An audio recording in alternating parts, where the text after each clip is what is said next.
Boldwood presents A Springtime to Remember, written by Lucy Coleman and read by Lucy Scott.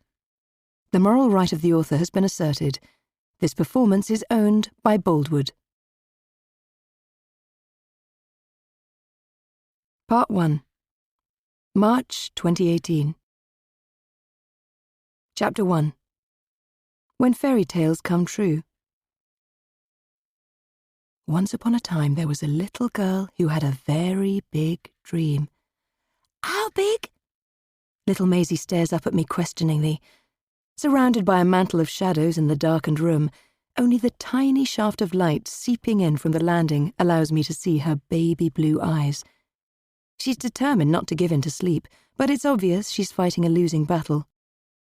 Maisie blinks in rapid succession, and already her breathing is beginning to slow. Huge.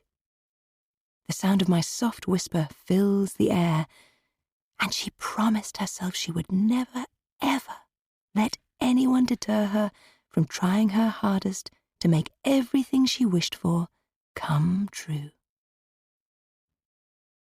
I glance down at my darling niece and catch a fleeting glimpse of a smile before sleep finally whisks her away. Hesitant to make a move for fear of disturbing her, I decide to sit for a while, fascinated by that perfect little heart-shaped face. It tugs on my heartstrings as I realize how much I'm going to miss her this spring. As I'm about to ease myself up very gingerly off the bed, to my complete surprise, her little voice suddenly rises up out of the darkness. "When you come back, you will tell me all about your adventure, won't you, Auntie Lexie?" I reach across to smooth a few strands of hair away from her warm little cheek. Of course I will. And it will be a story of palaces and kings and magical gardens that stretch out as far as the eye can see. Now go to sleep, beautiful girl, and keep a tight hold of Mr. Panda, because he will keep you safe until I get home. She snuggles her rather threadbare companion even closer.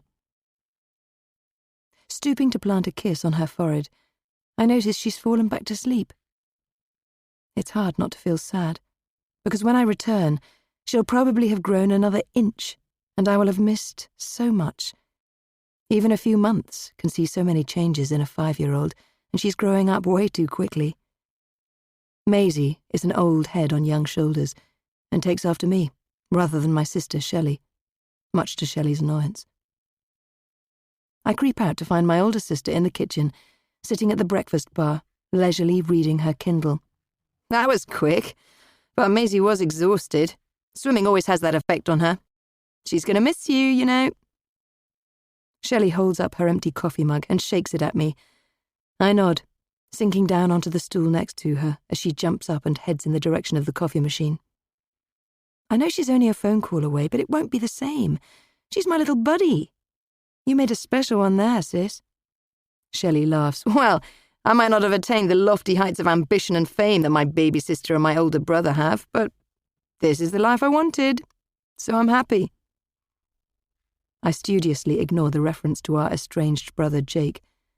Success often comes at a price, and, in his case, it went to his head. I guess family doesn't mean much if your ego tells you that you've outgrown the people who love you.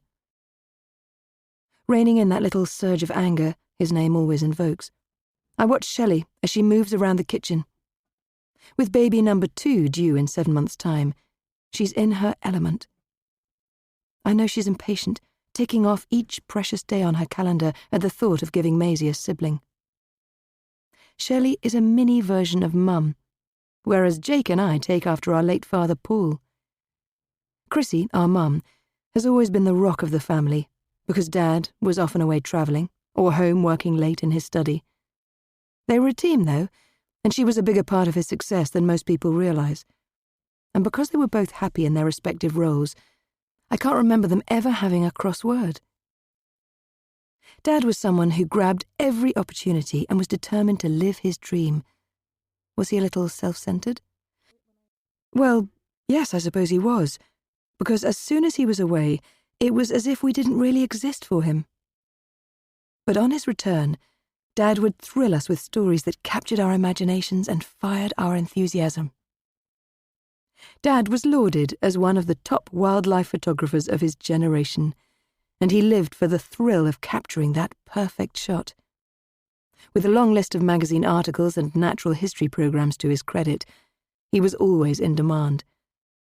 The fact that he died while doing something he loved seemed fitting in a tragic sort of way. I remember the day of the fateful call and the phone falling from Mum's ear as she struggled to take in the devastating news. Dad had a massive heart attack while filming on location in Tarangire National Park in Tanzania. If only it had happened in the UK, maybe we could have... "You haven't heard a word I've been saying, have you, Lexie?" Shelley appears in front of me, proffering a mug of steaming coffee and one of her delicious homemade chocolate and beetroot brownies. Sorry, my head is all over the place right now. So many last-minute things to do before I fly out tomorrow. She eases herself up onto the stool alongside me, frowning. "No regrets? I mean, you're always heading off somewhere or other, but this is the longest stint in one go. I know there's a lot at stake for you personally on this one." I burst out laughing. "A lot? You could say that. I'm sinking every penny I've saved into this, and it's my one-time shot." Absent-mindedly, she scoops the long blonde hair back from her face, yanking a scrunchie from around her wrist to pull it into a ponytail. I've always envied her hair, another gift bestowed by Mum, and my short, feathery look is about all I can do to tame my wavy mane. Taking after Dad doesn't come without its drawbacks. "You aren't regretting this project?" I shake my head. "No, I don't want to be just a TV presenter anymore." She smiles. "Your chance, at last, to be a producer too. You just like being in charge." The smile becomes more of a smirk. She knows me so well, and yet her comment puts me on the defensive. "Well, you know that I love gardening programs. You can blame that on Grandma. All the time I spent with her in the garden as a child, and teaming up with cameraman Elliot Nielsen is a dream come true. Elliot has great connections and has filmed at Versailles before. Fingers crossed, between us we can do the business." In fact, Elliot is setting out to make a big name for himself, and his work already commands a lot of respect within the industry. But this project is a huge risk for him too, because while in theory we have interest in this mini-series of documentaries we're going to be working on together, there's no signed contract yet. The reality of the situation is that no TV network will commit until we have something to show them, which means using our own money and putting everything on the line. "So when exactly are you due back from Versailles?" "The 4th of June, at the latest, as I'm hosting a new slot on the Morning Sunshine show. Elliot won't be working exclusively on our project while we're away, as he has some paid work that he'll be doing in between filming. It was a big factor in him being able to commit to it, so I'm happy to work around him. What's left of my nest egg will keep me going until I get home, hopefully. The bonus is that this is finally the chance I've been waiting for, to spend some time doing some family research." Shelley's forehead lifts as she pulls one of her renowned "Is that wise?" faces. "I guessed as much. But have you actually spelt that out to Mum?" "What, that I want to dig around and find out more about Grandma's time in France? Well, I sort of assumed she'd take that for granted. I'm a journalist, after all, and I'll be in Versailles with time on my hands." "Good luck with that, then, as 1961 was a long time ago." She rolls her eyes, clearly thinking any spare time I have could be better utilised. "I loved Grandma Viv's stories about her childhood. She was a natural storyteller. You missed a lot not joining us in the garden, you know." Shelley bats her eyelashes at me. "That's why your hands were always so filthy as a child, and besides, you were her undisputed favourite. She knew it was never my thing anyway." "Well, I think you missed out. But as for her French adventure, well, it was strange because she wouldn't talk about it. I mean, what did Grandad think? They met, she was offered a once-in-a-lifetime opportunity to head off to France on a year's work experience, and when she returned home, they were married. But she never once, as far as I can tell, mentioned her year away. Even in the letters she sent to Grandad, she was secretive, and I have no idea why I had to talk Mum into letting me borrow the memory box. It's not like there's anything in there to hide, as the letters were simply little updates between them. But I am curious about what isn't there. aren't you? I mean, a year apart is a long time, and I wonder what Grandad really felt about coming second to her other grand passion in life. Shelley looks at me, a hint of a frown working its way over her brow. This is precisely why I worry about you sometimes. When you get an idea in your head, you simply won't give up. Grandma Viv had her own little adventure before settling down, and if Grandad respected that, so should you. There are times when I find it hard to believe the two of us share any genes. How can Shelley shrug it off so easily when it's always been such a secret? But it's part of our family history. Aren't you in the least bit curious? I wish she'd been around for much longer, but at least some of her feisty spirit lives on in us. And now I want to discover the woman she was before she became our grandma. I don't see anything wrong with that.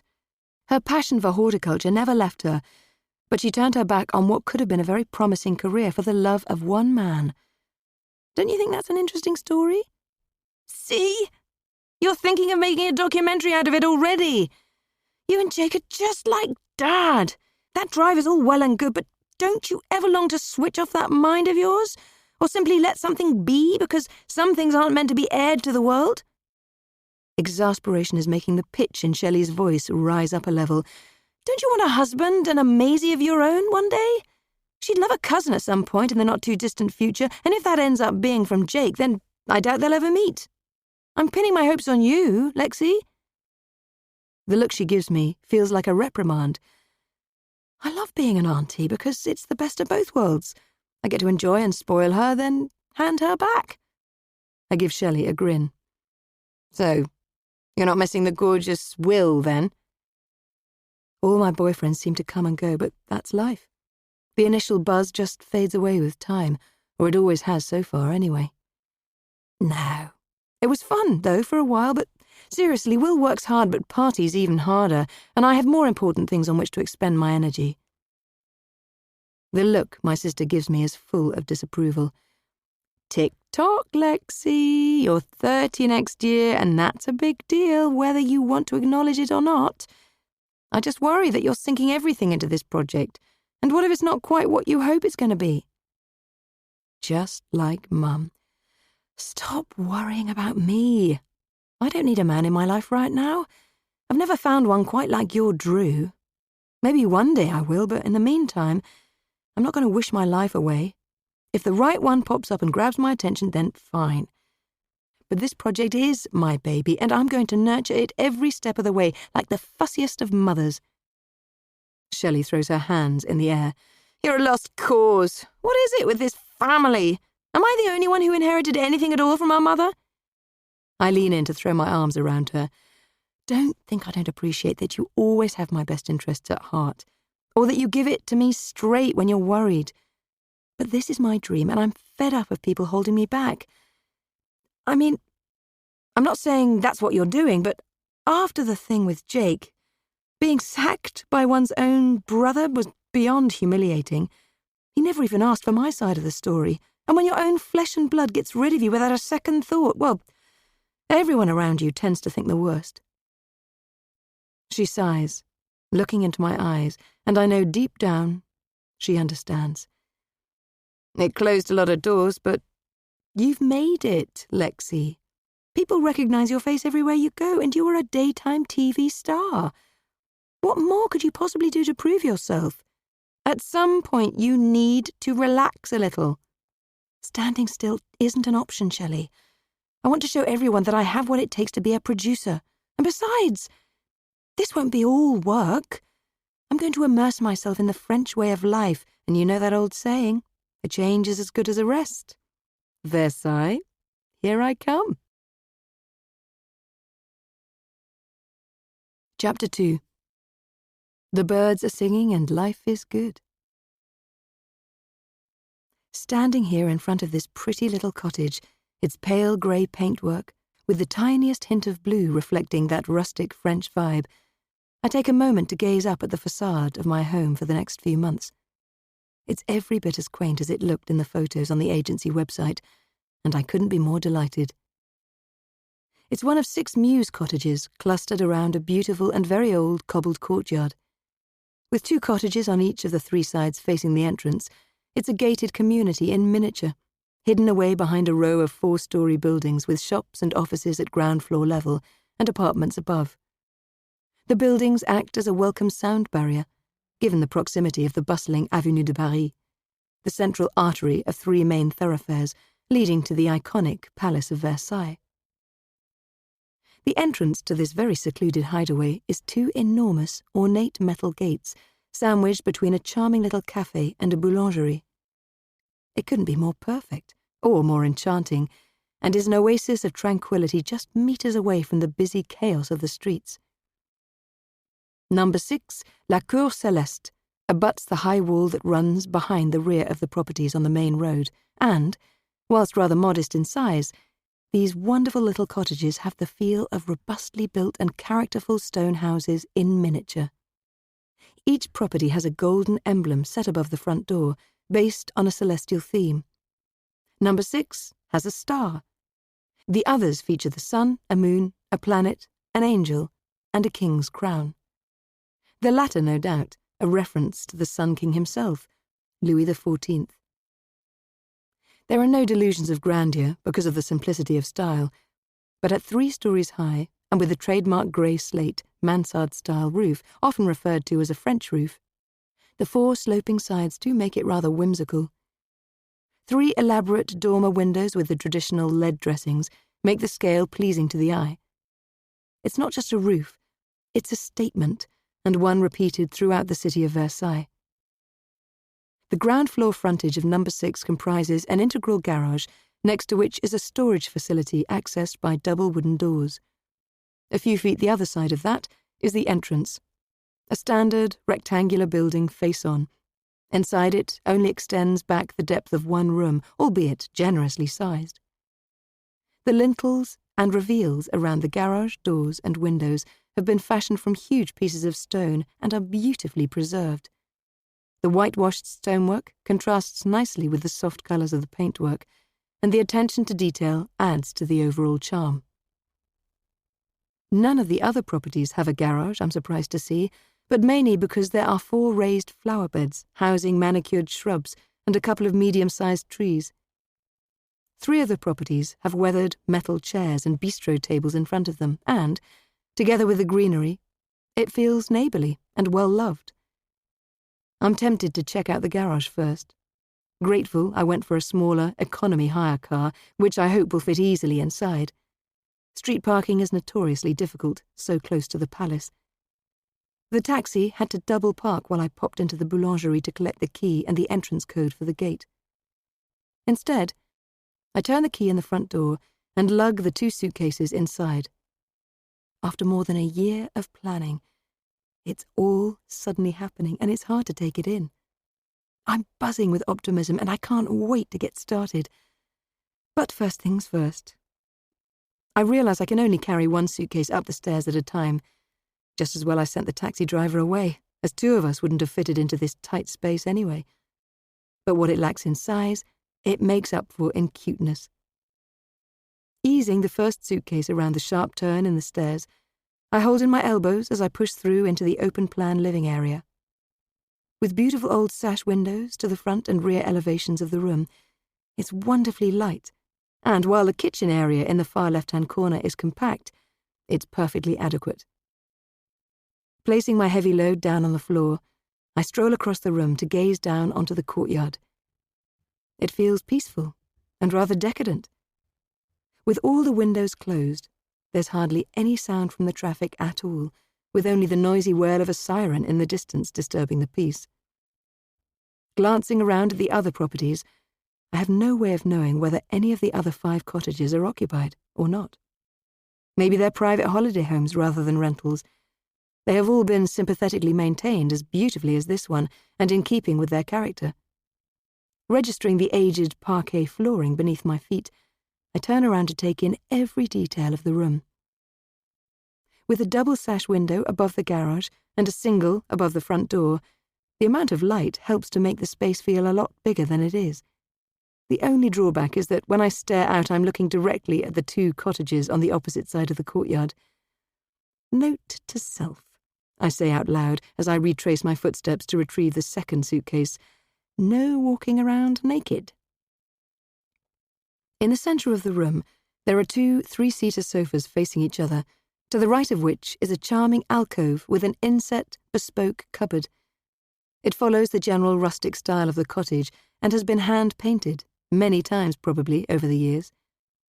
A TV screen sits on top of the lower half of the cupboard, and above it are several shelves crammed with old books. With a case in each hand, I head towards the rear-facing windows. They look out over a higgledy-piggledy collection of roofs, and beyond in the distance, a forest of tall trees, looking naked without their leaves. Very possibly they could even stand within the luxurious park, or grounds of the palace itself.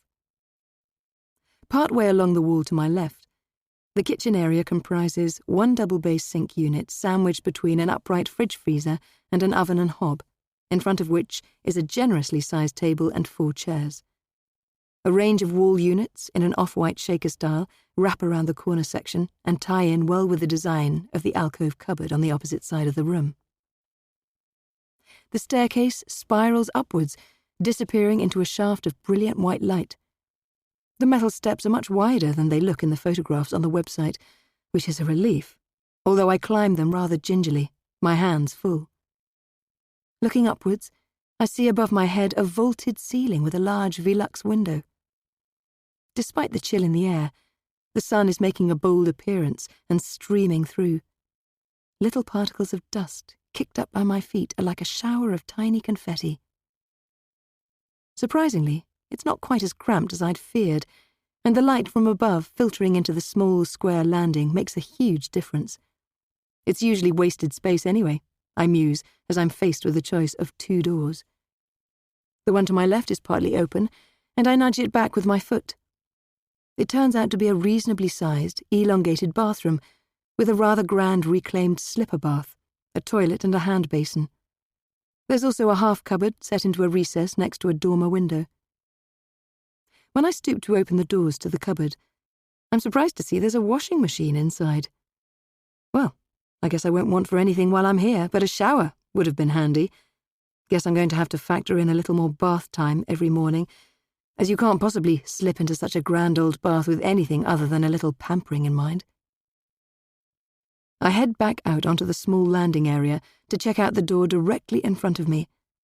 As I step through, the wall to the bathroom runs along the left-hand side, creating a small inner corridor. But as the room opens out, it's at least double the size of the bathroom. My eyes go straight to the apex of the roof, where the beautifully exposed timbers ooze charm. I was expecting restricted headroom, as is often the case with attic rooms, so this is a bonus, and it actually feels light and bright. On the far wall there is a king-sized bed, flanked by 2 shabby chic bedside tables. To my left, where the wall of the bathroom returns, there is a hand-painted desk and chair, a perfect niche for a study area. The 2 larger dormer windows to the front give plenty of natural light over the desk and means it's easy to access the other side of the bed. Opposite the windows is an enormous built-in wardrobe, which is a great use of the eave space where the angle of the roof slopes rather steeply.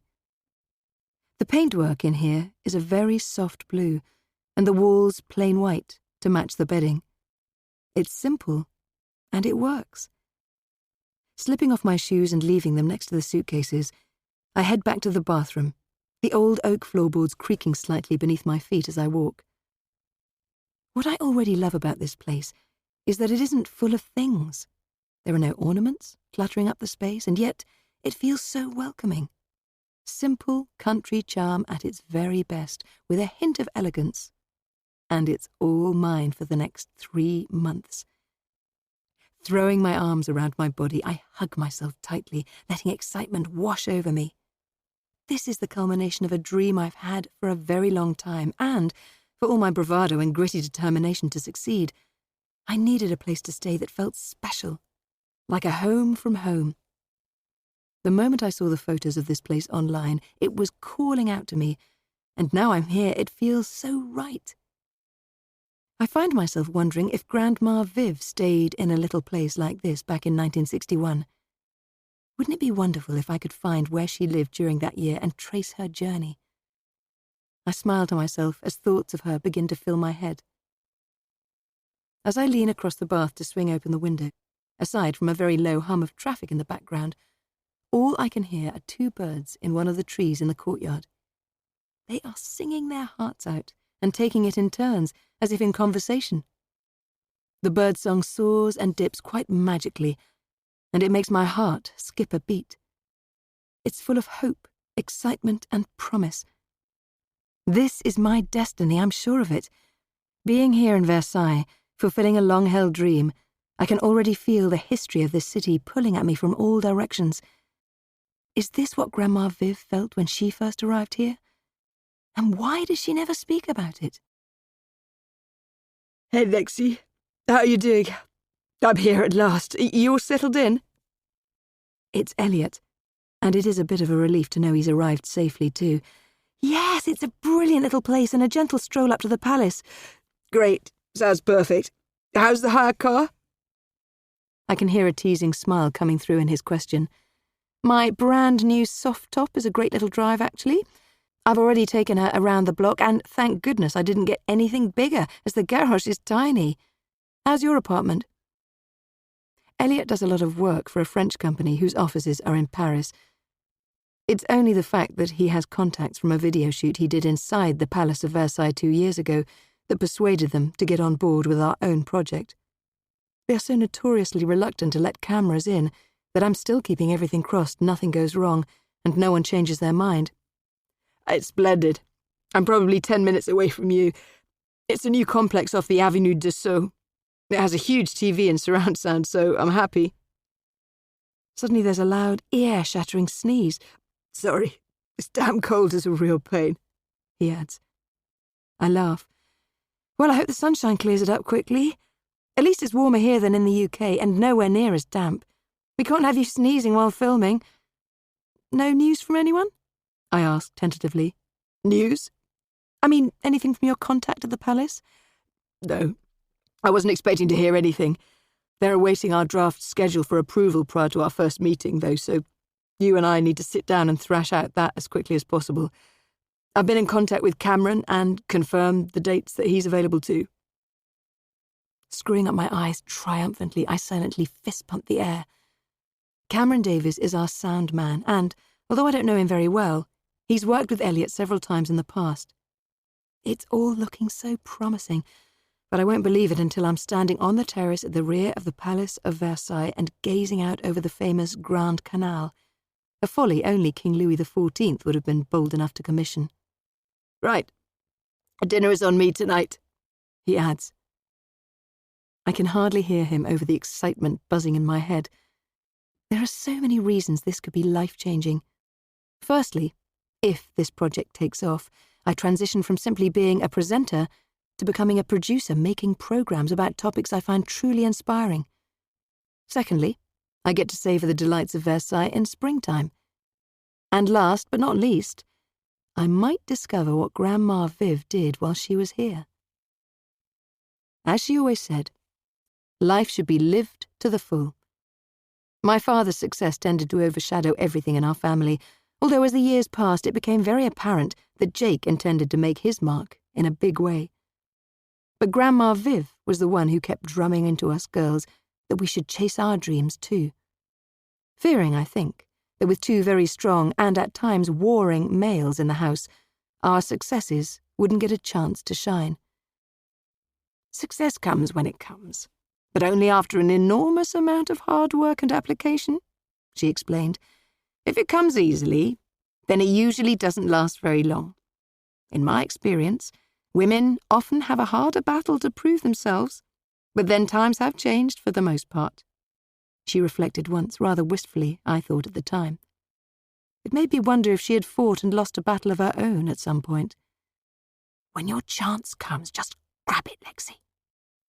I remember her words so clearly.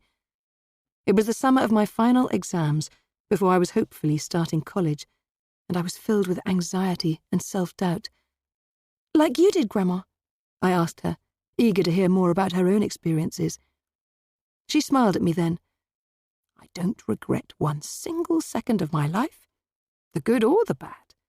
I was true to myself Lexie, and that's the key to happiness. Sometimes we're not sure what it is we want, but the most important thing of all is not to have any regrets. Promise me you won't settle for anything less than a life spent in pursuit of your dreams, because you and I are very similar. I had my adventure, and it allowed me to come home and find true happiness with your granddad. Without that, my life might have been full of what-ifs, and they don't make for a happy life. Well, I'm doing the best I can, Grandma, and I'm determined to take your advice. Chapter 3. The team is complete. Elliot stands up as I approach the table for our working dinner. "This is rather nice," I comment as he leans in to kiss my cheek.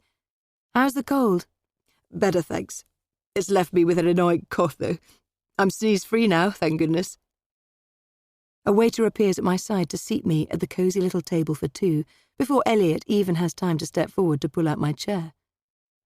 Turning my head to give the incredibly handsome young Frenchman a warm smile, I settle myself down. "Merci." Elliot can see I'm a little puzzled at the choice of such a smart restaurant, and I'm glad I made a bit of an effort, choosing a simple but pretty dress to wear. He's wearing a pale blue shirt and navy trousers, looking very man about town. But then he is very handsome, very talented, and very engaged to the vivacious Mia. "We deserve this," he informs me. "I wanted to kick off our time here with a bit of a celebration. This project was a great idea of yours, Lexie. I think our new business venture is going to snowball once we succeed in selling this first series. Oh, and here comes the waiter with a rather nice bottle of red wine I've ordered, ready for the toast." "Lovely," I reply, trying hard to contain the growing smile on my face. If Elliot has a good feeling about this, then I'm not kidding myself in thinking we really have a shot. Elliot nods to the waiter for me to have the honour of tasting the wine, and he pours a little of the ruby-red liquid into my glass. I rather self-consciously pick it up and gently swirl it around before drawing it up to my nose, savouring the richness of warm blackberries and a curious hint of, honestly, chocolate. That first sip is comforting, welcoming, and rich. Perfect. Thank you. The waiter gives me a little smile of approval before pouring an inch of wine into each glass. Then he turns on his heel and sashays away as if he's walking on air. I could sit and watch him all night. Walking like that is an art form. Elliot clears his throat, drawing my gaze back in his direction. "That's an expensive bottle of wine. You must let me pay for this meal, Elliot. It was your contact who managed to get our foot in the door, and without that connection, this would probably have been a project that never went anywhere," I admit. "Next time. The start of our second project, eh? It's all about timing, Lexie. Your idea came at precisely the right moment. The popularity of the lavish drama Versailles by Canal+ just showed there is a fascination with all things related to the palace that never wanes. The Palace of Versailles and its history is iconic, but people are also curious about what goes on there today. Honestly, the timing couldn't be more perfect. So, here's to us, and to a very fruitful journey ahead." We touch our raised glasses, and he smiles at me over the top of them. "And Mia will forgive me for whisking you away for the entire spring?" I ask tentatively. He nods, taking a moment to turn his head and cough. "She knew I had to spend some serious time in Paris anyway, so it's not a problem. She said she was glad to see the back of me and my germs." We both laugh. How easy will it be to coordinate everyone's calendars and work around the availability of the interviewees? Elliot pulls out a small file from his leather satchel, placing it on the table. "Let's order first as the waiter is hovering, and we can discuss the draft schedule in between courses. Le Paradis is famous for its classic côte de boeuf, which they serve on a thick wooden slab. It's hearty, but goodness me, it's good. Trust me." Elliot is so well-travelled in his line of work, and at times I feel rather parochial in his company. Being a TV presenter, all I usually see is the inside of a studio, and while to some it may appear to be a glamorous lifestyle, it really isn't. Sure, I get to attend the odd awards ceremony, but even those are few and far between.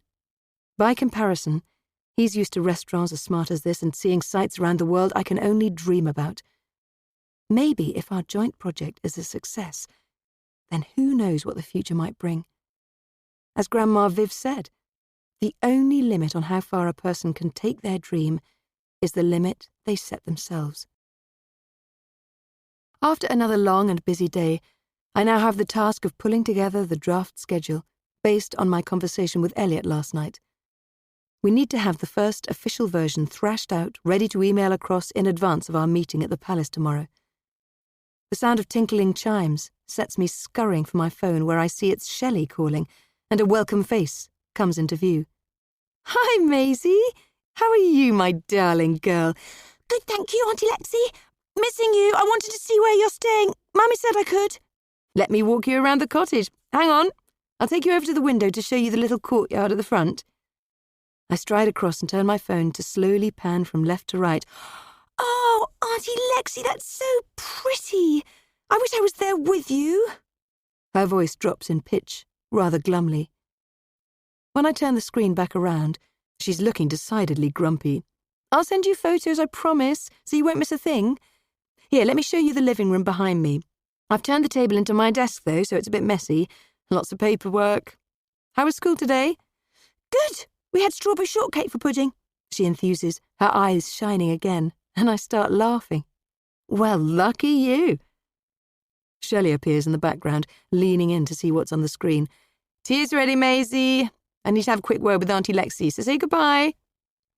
Maisie pulls a face but blows me a kiss before handing over the phone. "Remember to send some pictures," she trilled musically as she walks away. "Hey, sis. Sorry I haven't had time to call you to let you know I arrived safely, what with settling in and then trying to finalise this schedule. More like out of sight, out of mind. But I know you, your head will be full of the task ahead, so I didn't expect anything different. Neither did Mum." Oh dear, mega fail. "I'll text her in a bit, I promise. She knows what I'm like. Nothing has happened yet. When I have any news, I'll call her for a chat, but we're still sorting the admin stuff. I'm due to meet our interpreter in about an hour's time, and after a day hardly moving from my temporary desk, I need the distraction." She grimaces at me. "Sounds lonely to me. I couldn't do that. Head off to a place I've never visited before and set up a temporary home. Funny how, being the middle child, I'm sandwiched between two annoyingly successful overachievers." I groan. Well, that remains to be seen for me. And anyway, you have one gorgeous little girl and another baby on the way. If I think my situation is scary, it pales in comparison to yours. All those sleepless nights all over again. And a husband who, let's face it, might be gorgeous and hard-working, but needs a lot of organising. Behind every successful man and all that. Remember when we were kids and I'd want to play tea parties all the time? You never wanted to sit down at our little pink plastic table and drink imaginary cups of tea. No, not you. You wanted to make something, and I'd have to sit there while you gave me a running commentary and then insisted I copy you. It always ended in a big squabble because you were so bossy, and I'd lose interest." She raises her eyebrows at me. "I know. Is it any wonder my first job was presenting a kids' arts and crafts programme? Nope. So, who is this guy you're meeting?" "His name is Ronan O'Byrne." "Oh, I assumed he would be French. That's a shame." She pulls a face. "I'd conjured up a picture of some handsome, softly-spoken man with deeply sensitive eyes whose smooth accent would sweep you off your feet." She giggles as I roll my eyes. "He's an experienced interpreter and comes highly recommended. He's well known at the Palace and has been involved in several documentaries over the years, apparently." "He lives in France permanently, then?" "Assume so. To be honest, I don't really know very much about him. Why do you care?" I can see from the glint in her eye what she's getting at. "Well, Elliot is taken, so I was just wondering—" Just don't. And with that, I'd better go. Take care of everyone and don't go overdoing it. That morning sickness can't be fun." She screws up her face. "I'm counting down the days, believe me. And, Lexie, don't forget to have some fun, will you?" Now who's being bossy? I smile to myself as the call disconnects. Fun? Who has time for fun? "Alexandra Winters?" The guy staring back at me as I hold open the door glances at me hesitantly. Clearly my slouchy leggings and sloppy jumper aren't what he was expecting, but he's not exactly dressed up. Wearing a fleece and an admittedly expensive pair of designer jeans, he's smartly casual. I nod and he thrusts out his hand for me to shake. "Ronan O'Byrne," he adds, rather unnecessarily. Hello, Ronan, nice to meet you. Please come in. It's a little tight space-wise, so can you shut the door behind you? I move back, climbing onto the second step of the staircase to give him room to stand inside, and then push the door closed. "Follow me." I throw the words over my shoulder as I turn and climb the narrow stairs. This is an interesting holiday home. I've driven by and walked down this road hundreds of times, but never realised these cottages were tucked away behind the row of shops. As he follows me into the open-plan area, I turn to get a better look at him. He's in his early 30s, I should imagine, with close-cropped, dark brown hair and hazel-green eyes, which is staring back at me with interest. It feels a little awkward. "Can I get you a drink? Hot, cold, alcoholic?" "I'll have whatever you're having," he replies obligingly. "Coffee it is, then. Please make yourself comfortable." I busy myself in the kitchen area, leaving him to settle down on one of the sofas. "It's bigger inside than it looks from the courtyard. Quite a find." He watches my every move as I place 2 steaming mugs of coffee on the table and take a seat opposite him. "So, it's all about to kick off then?" "Yes, I'm afraid Elliot couldn't make it this evening as he has a meeting with another project he's involved in while we're here filming. But we've thrashed out a draft schedule that fits in with the preliminary interview dates. I just need to run through it with you in detail, as the sessions that are asterisked are when we're likely to need your services. There are a couple of interviews where we've been informed the interviewees speak enough English for us to communicate without too much trouble. So it's a case of dovetailing the other slots with your own availability." "When will this be agreed?" He lifts his mug off the table, cradling it in his hands, although it must be extremely hot. "At tomorrow's meeting, we hope. I should be able to firm up those bookings immediately afterwards." "Great. I like working with people who are on the ball and well organised. What's your background, Alexandra?" He hasn't looked me up online then. "Oh, please call me Lexie. I'm a TV presenter." He takes a slurp of coffee and rather quickly places the mug back down. It's as if he's nervous. Maybe he's anxious to make a good first impression. "Anything I'd know?" "Not unless you watch either children's TV or mid-morning lifestyle programmes." "Ah, that would be a firm no then. I've never had anything much to do with kids and I've never been a watcher of daytime TV. The History Channel, some sport and mainly films, I'm afraid." "Well, you're not exactly our target market, so I won't be offended. And what's your background?" "I'm a freelance dabbler. I'm fluent in French, German, Italian, and Japanese. I've translated a few textbooks over the last couple of years and worked as a translator for a number of different TV companies. But I'm also a writer, and I've published 2 books so far, and I have a reasonably successful YouTube channel where I upload videos of some of my favourite parts of France." He's certainly not what I was expecting at all. "That doesn't sound like dabbling to me," I reply. "Eclectic, admittedly, but interesting."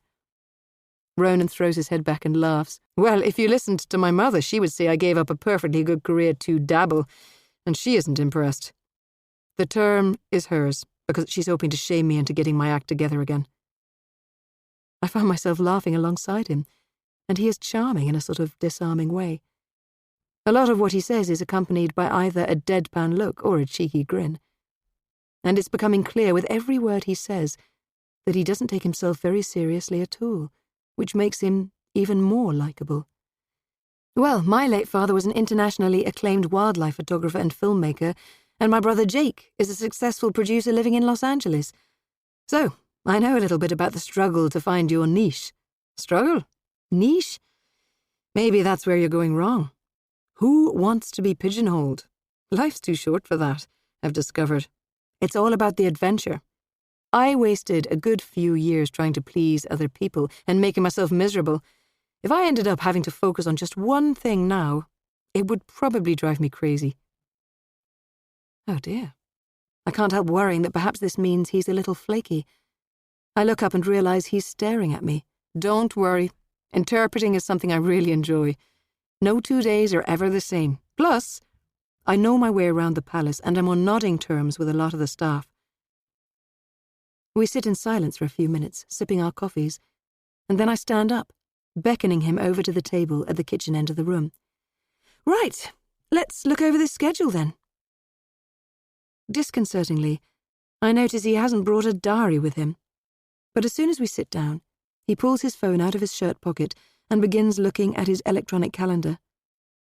For all the joking around, he knows exactly what dates he can fit in, and it doesn't take long to run through the entire thing. Well, hopefully I will be able to confirm these dates very soon. This interview here with Anton Moreau, he points at the schedule on the screen in front of me. It won't require an interpreter. It would be a waste of time and your money, my being there. His English is very good, and he's a very accommodating chap. Oh, great, thanks for the heads up. We're simply going on the info we've been given. The asterisk alongside his name could be my error. This is probably the 8th version of this document, I admit, glad he spotted it. Our budget is tight enough as it is, and we certainly can't afford to waste a penny on man-hours that aren't necessary. I give Ronan a grateful smile, and he stands, slipping his phone back into his pocket. Right, I'd better head off and leave you to it. I hope to hear from you in the next day or two, then.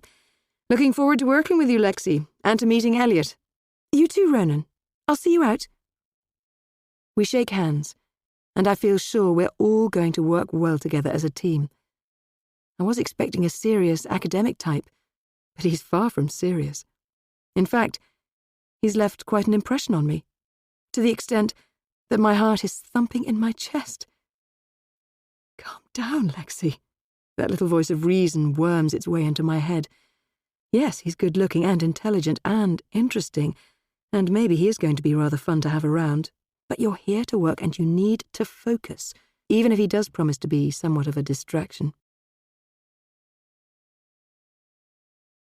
Chapter 4. Feeling the buzz. So who is it we're meeting with this morning? Elliot and I walk side by side along the wide, tree-lined avenue leading up to one of the most famous landmarks in the history of France. Bertrand Thibault. He's the head of administration and security at the palace. I've spoken to him several times on the phone, but never met him in person. I did meet his predecessor and got on very well with him when I was here. Elliot is brought to an abrupt halt, where he starts coughing again. Should we slow down a little so you can catch your breath?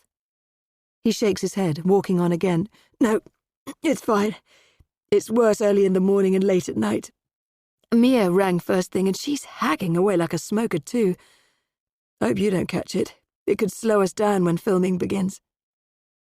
He makes a face. All it takes is one little thing like a cough to mess up our itinerary. But we're a few days away from our first session, and hopefully Elliot will be over the worst of it by then. I'll be doing the honey and lemon thing as often as I can to appease Mia, so don't worry. Elliot reassures me. I know I must look worried, so I take a deep breath.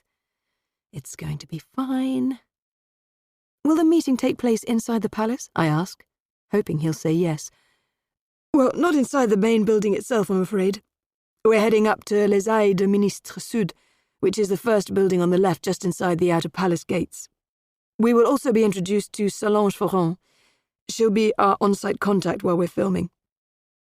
Do you think we should have asked Ronan to come with us this morning? Elliot cocks an eyebrow. I'm sure we'll manage, as Solange Ferrand would probably have mentioned it in her email if we needed to bring an interpreter. All the required forms for our little team have been submitted and checked, so this meeting is hopefully just to get them rubber-stamped and to approve the proposed schedule. We exchange a look that lifts my spirits. Elliot is as excited as I am about this morning. We're really here, at last. Suddenly he slows, pointing to our right. This rather imposing building is La Grande Écurie, now the home of the Bartabas National Equestrian Academy of Versailles. Louis XIV commissioned one of his favourite architects, Massart, to build this to house his horses. It's rather grand for stables, I laugh, taking in the majestic stonework of the building's facade. With elegant archways and immense proportions, it looks like a palace rather than an equestrian centre. On the left, we're passing the Petite Écurie. It's a gallery exhibiting sculptures and mouldings, and well worth a visit while you're here. While different in size, the buildings are mirror images. Ahead of us, the Avenue de Paris ends at the Place d'Armes, directly in front of the palace. 2 roads, one on either side, run like spokes in a wheel, in a funnel effect, culminating to form an arc. It closes off the large square in front of the outer palace gates.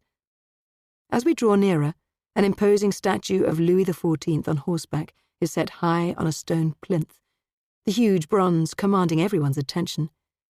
Every inch the omnipotent king, he sits astride the regal animal, whose head is proudly raised, as if he understands the importance of his role. King and horse overseeing not only their own army of men and beasts, but everything that inhabited French soil. "It's everything I'd imagined, and more," I murmur in awe.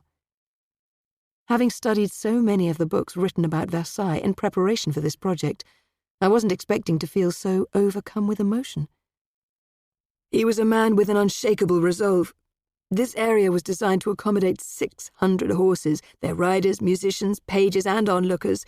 Louis held court wherever he went.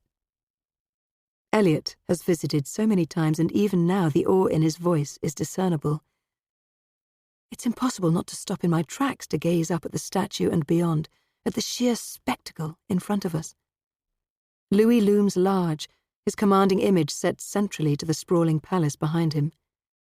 There is no disputing the sense of ultimate power on display.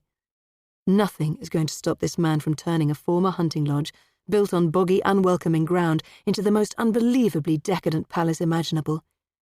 He succeeded in letting the world know there was nothing he couldn't achieve, and even at a distance, the scale and grandeur is hard to take on board. The astronomical amount of expenditure that must have been involved, at a time when many people went hungry in order to pay their taxes, is unthinkable. Even though it's only just after 9:30 in the morning, the sun is already making the gold embellishments on the gates surrounding the palace glisten. "It's breathtaking, isn't it?" Eliot's voice drags me back into the moment. You can understand why it became a symbol for the dramatic and bloody decline of the monarchy during the French Revolution, even though it was some 70-odd years after Louis XIV's death. Did you know that the palace was besieged by an angry crowd in a march on Versailles, which was triggered by the scarcity and high price of bread?